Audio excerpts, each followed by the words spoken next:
You ever see animals being transported between islands and wonder how that all works? I mean, it's not as simple as just getting them onto a boat, right? Turns out there's a whole official rulebook for it. And today, we're going to break down the government order that spells out exactly how animals have to be moved by sea here in the Philippines. So, where do these rules come from? Well, it all goes back to this, the Department of Agriculture's Administrative Order Number 2, from way back in 2002. And this isn't just a friendly suggestion, it's a real regulation, built on the Animal Welfare Act of 1998. So yeah, it's got some serious teeth. And that really gets to the heart of it, doesn't it? We know animals are being moved all the time, but what does a humane journey actually look like on paper, according to the law? What are the standards? Who's responsible when things go wrong? And just how deep do these rules go? Well, let's dive in. Okay, so here's our game plan.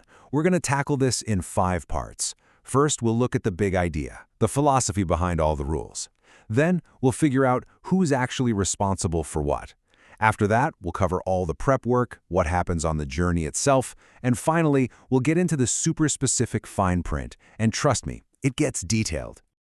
All right, first up, the guiding principles. See, before you can make any rules about what kind of ramp to use or how big a cage should be, you've got to have a core belief system, an ethical foundation. This is the why behind everything else we're about to see. And here they are, the 5 basic freedoms. Now, what's so important about this is that these 5 points are basically the moral compass for the entire regulation. Every single rule that follows, whether it's about the size of a van or the duties of a ship's captain, is there to support one of these freedoms. It's not just about keeping the animals alive, it's about actively protecting their well-being. So it's one thing to have these amazing principles, but how do you actually make them happen?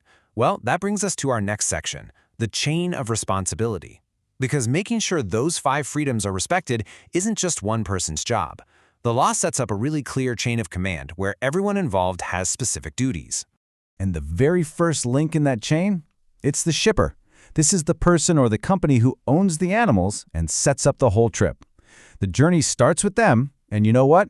So does the responsibility. You can see the shipper's job is really all about planning.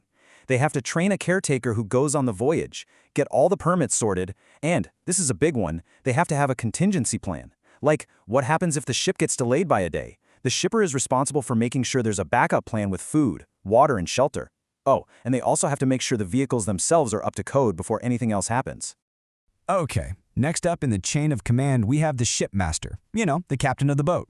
As soon as those animals step on board, the captain has direct authority and a legal responsibility to look out for them.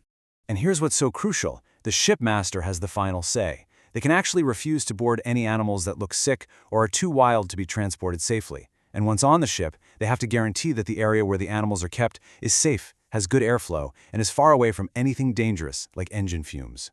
And the final piece of this puzzle, the last key person in the chain, is the veterinary quarantine officer. This person is the official vet from the Bureau of Animal Industry, and they are pretty much the ultimate gatekeeper at the port.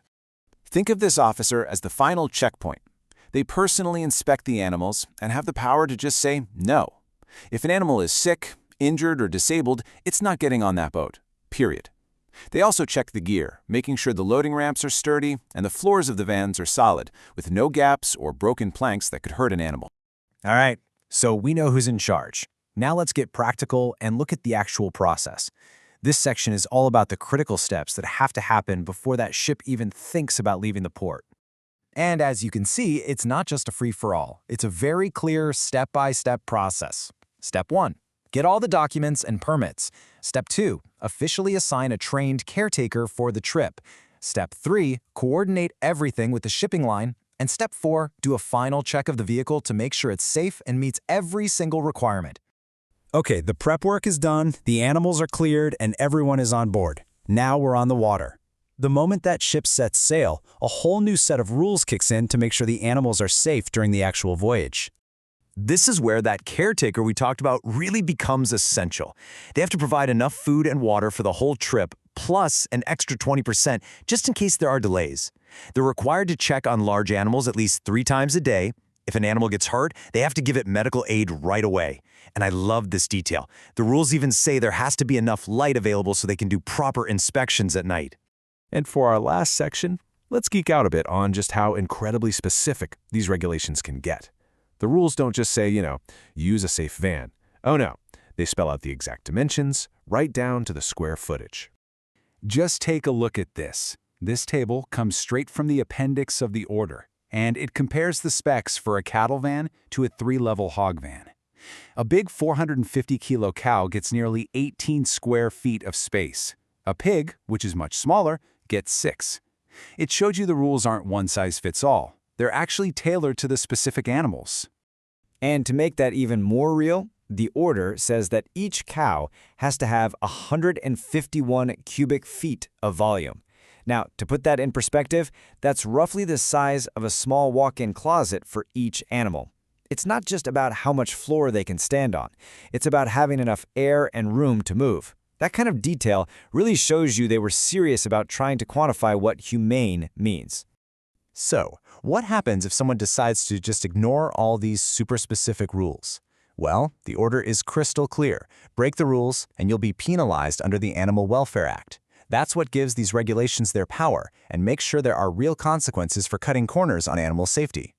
In the end, it all comes back to this one simple, powerful goal, stated right at the very beginning of the document. Every single rule we just looked at, from those 5 big freedoms to the 151 cubic feet of space, is all designed to do this one thing: protect the welfare of animals, from the moment they're loaded to the moment they're unloaded. So, that kind of leaves us with one final thought.